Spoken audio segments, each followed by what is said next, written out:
Government, society and individual के दरमियान एक इंटेग्रेटेड होल होता है, ये कॉन्स्टिट्यूशन बनाता है। तो ये बहुत बड़ा काम था कि पाकिस्तान में जितनी पोलराइजेशन थी भुट्टो के दौर में 1973 में, उस पोलराइजेशन में एक एग्रीड अपॉन कॉन्स्टिट्यूशन ले आना तो बजाते खुद ये एक मॉडल ऑफ द हिस्ट्री है जो मैं ये समझता हूँ। हमारे सब कॉन्टिनेंट में एग्रीमेंट करना सबसे मुश्किल काम है। पिछले 5000 साल की तारीख उठा के देख लें, एग्रीमेंट नहीं होता और एग्रीमेंट के ऊपर हम पार्टीशन करते हैं और डिवाइड एंड रूल की पॉलिसी इसीलिए कामयाब होती रह गई। नेक्स्ट जो बात करना चाहता था मैं, तो ये पाकिस्तान का जो कॉन्स्टिट्यूशन है इसमें फॉरेन पॉलिसी के हवाले से भी हमने गाइडलाइन दी। आर्टिकल 40 फॉरेन पॉलिसी क्या होती है, पहले मैंने जो आपको सिग्निफिकेंस बताई है कॉन्स्टिट्यूशन की वो तो थी इंटरनल। 1648 से पूरी दुनिया में रियासतों का निज़ाम पैदा हो चुका है। 200 प्लस इस वक्त स्टेट्स हैं, इसे स्टेट सिस्टम कहा जाता है। कोई भी रियासत इस ग्लोबलाइज्ड वर्ल्ड में, ग्लोबल स्पेस में वो आइसोलेशन में नहीं रह सकती, उसे दुनिया के साथ अपने ताल्लुकात बनाने होते हैं और वो जो नेशनल इंटरेस्ट है वो सर्व भी इसी तरह से होता है। तो हम अलायंसेस बनाते हैं, डिप्लोमेसी करते हैं, फ्रेंड्स बनाते हैं, एनिमीज को हैंडल करते हैं। तो इस दुनिया में रहते हुए रियासतें ये करती हैं जहाँ मर्कजी ताकत कोई नहीं है जो हमारे रिलेशनशिप को हैंडल करे। तो जरूरी है कि जो भी कॉन्स्टिट्यूशन बनाया जाए वो वर्ल्ड ओवर हमारे रिलेशनशिप्स को देखे और हमें गाइड करे ताकि हम कामयाबी से अपनी प्रेस्टीज और वफादार का तहफ़्फ़ुज़ करें। जो भुट्टो का दौर था 1973, वो बाइपोलर वर्ल्ड थी। कोल्ड वॉर थी between USSR and the United states, capitalist world and the communist world. इसके दरमियान कश्मकश थी, इंडिया के साथ हॉस्टिलिटी बहुत ज्यादा थी और बड़ा वीर का इंसिडेंट हुआ तो सोवियत यूनियन नाराज हो गया हमसे। 71 में बांग्लादेश बनाने में सोवियत यूनियन ने इंडिया की मदद की। तो एक हॉस्टाइल सोवियत यूनियन, एक हॉस्टाइल इंडिया हमारे नेबरिंग में, और उसके बाद अमेरिका जिसके साथ हम क्लोज अलाई थे वो भी हमें हमारी मदद करने से उसने इनकार कर दिया। तो that was very critical situation 73 में जब भुट्टो ने अपनी फॉरेन पॉलिसी को सामने पेश किया। मैं हैरान होता हूँ कि आज दिसंबर 21 में एक नेशनल सिक्योरिटी पॉलिसी पेश की गई थी और उसमें ये कहा गया था कि we are going towards geo economics rather than geo politics. तो भुट्टो ने उस वक्त ये बात की थी कि हम मुल्क की फॉरेन पॉलिसी को इकोनॉमी के लिए इस्तेमाल करें, उसको मिलिट्री अलायंसेस के लिए इस्तेमाल ना करें। तो ये वो बेस थी जिसे आज 2021 और 22 में तस्लीम किया गया और हमारी पोजीशन चेंज हो रही है। पूरी दुनिया इस तरफ से गई है। भुट्टो ने वो सही ट्रेंड की निशानदेही कर दी अपनी फॉरेन पॉलिसी में। नेक्स्ट भी आगे चलते हैं। भुट्टो ने ये नहीं किया दोनों काम, भुट्टो ने कि रिलेशन अपने यूएसएसआर से खराब कर दिए, बल्कि बैलेंस किया यूएसएसआर के साथ रिलेशंस को और उसके साथ मुआहदे किए। सबसे बड़ा मुआहदा जो किया सोवियत यूनियन के साथ वो ये था कि Pakistan Soviet protocol on economic and technical cooperation, और इसी की बेस पे पाकिस्तान स्टील मिल और एक बलूचिस्तान में सर्वे करवाया सोवियत यूनियन ने। और सोवियत यूनियन ने बताया कि यहाँ जो बलूचिस्तान है इसमें जो ऑयल रिजर्वायर है यही वो सोर्स है जो पूरे खिते में जो ऑयल की सप्लाई दूसरे मुल्कों में भी है, तो ये सोर्स है। तो वो रिपोर्ट आज तक सामने नहीं आई, उस रिपोर्ट को भी सामने आना चाहिए जो उस दौर में हुई। आगे भुट्टो ने ये जो इस्लामी ममालिक से ताल्लुकात को बेहतर बना के इस्लामी समुदाय कॉन्फ्रेंस की, उस कॉन्फ्रेंस का इम्पैक्ट पाकिस्तान के इमेज पर बहुत हुआ। ऐसा पाकिस्तान जो 71 की तकसीम के बाद डिमोरलाइज था, डिफीटेड था, डिसीव था, वो पाकिस्तान वो अपने पांव पे खड़ा होना शुरू हुआ। और 37 कंट्री से जो मायदे आए, जो समिट हुई, उन्होंने आके पाकिस्तान के मोरल को बूस्ट किया। और इसी चीज ने जो समिट थी उसने फलस्तीन के मसले में भी भुट्टो को बहुत सपोर्ट की। उन्होंने पीएलओ की यासर अरफात को बुलाया, उन्हें निशाने पाकिस्तान दिया, उन्हें और उसके रिकग्निशन की बात की उन्होंने कि पीएलओ को रिकग्नाइज किया जाए। भुट्टो साहब ने जो पॉलिसी रखी फलस्तीन के हवाले से आज भी हमारी वही पॉलिसी चल रही है। और एक और उन्होंने अच्छा काम किया, सीटो और सेंटो से उन्होंने विड्रॉ किया जो वेस्टर्न अलायंस थे, और इसी तरह से कॉमनवेल्थ से कि ये 9 बालिया के निजाम इस्लाम की निशानियां हैं, ये हमारी उस गुलामी के दौर को याद कराती हैं। हम इसका हिस्सा नहीं रह सकते। अभी न्यूक्लियर आर्सन की बात की तो इंडिया ने स्माइलिंग बुद्धा के नाम से 74 में पोखरान में न्यूक्लियर एक्सप्लोजन किया था।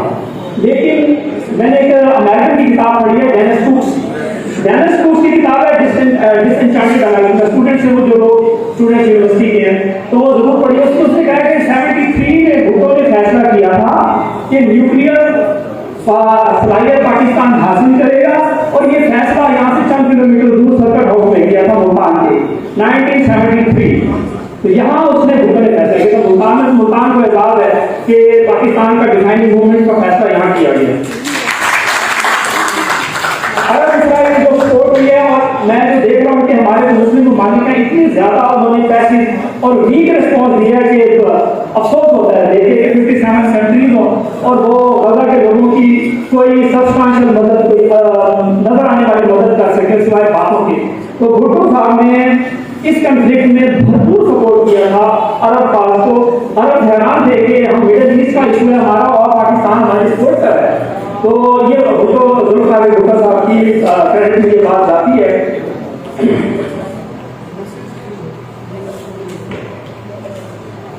तो भुट्टो साहब ने जो फॉरेन पॉलिसी का इम्पैक्ट, अगर मैं मुख्तसर बयान करूं, मेरा काफी कसम में बिलावल पर आज बात करना थोड़ी सी, तो उन्होंने पाकिस्तान की फॉरेन पॉलिसी को प्रो वेस्टर्न ओरिएंटेशन से वो more independent and assertive foreign policy बना दिया। अब आते हैं सर कि हमारे नौजवान लीडर बिलावल भुट्टो जरदारी साहब एज ए फॉरेन मिनिस्टर उन्होंने जो खिदमत सर अंजाम दी, हम जरा उसको देख लेते हैं।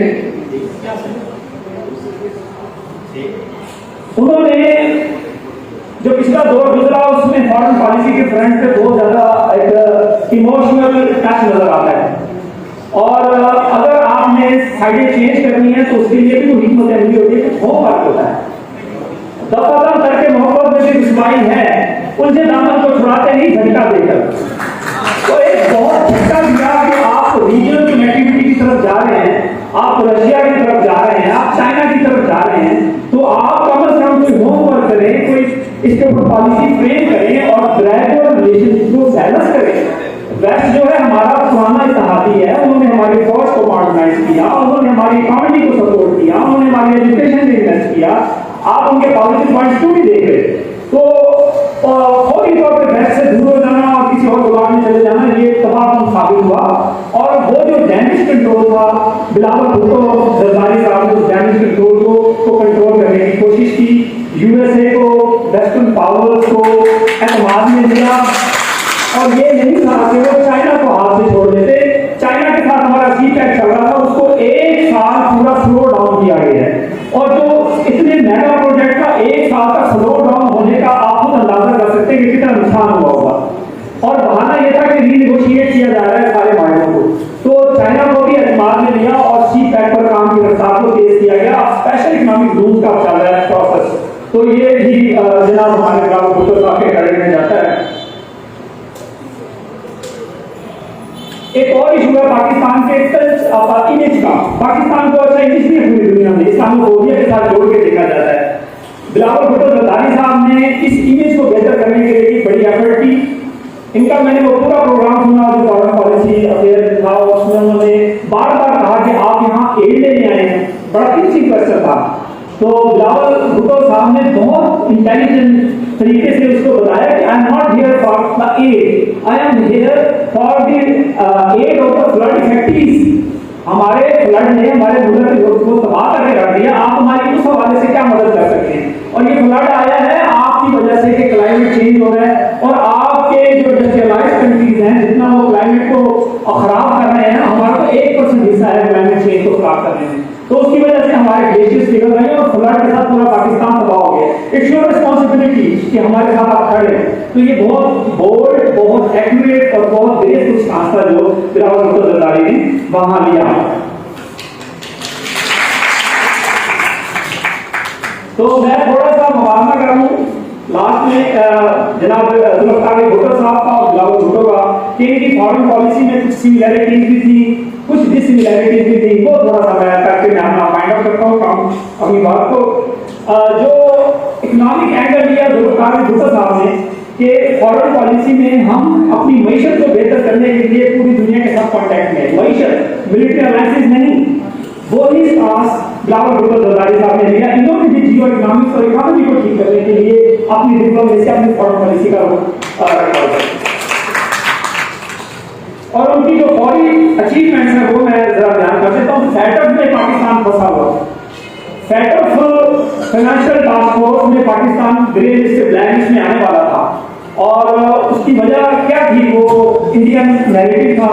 इंडिया जो है वो बहुत साइंटिफिकली पाकिस्तान के खिलाफ डिसइंफॉर्मेशन श्रीवास्तव ग्रुप अगर आप पढ़ें उसके जरिए से पिछले 5 साल से इतनी ज्यादा डिसइंफॉर्मेशन फैला रहा था कि वो फाइनेंशियल टास्क फोर्स हमें ब्लैक लिस्ट में लाने के लिए तैयार थी। इतनी एक क्रिटिकल सिचुएशन में बिलावल भुट्टो साहब ने जब लॉबिंग की वहां जाके, तो उस लॉबिंग से जो पाकिस्तान अल्हम्दुलिल्लाह सेटअप की ग्रे लिस्ट से बाहर आ गया।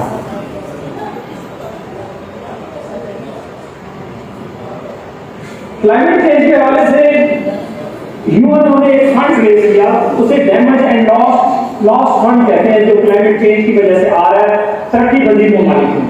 तो उस फंड के लिए भी बिलावल भुट्टो ज़रदारी साहब ने लॉबिंग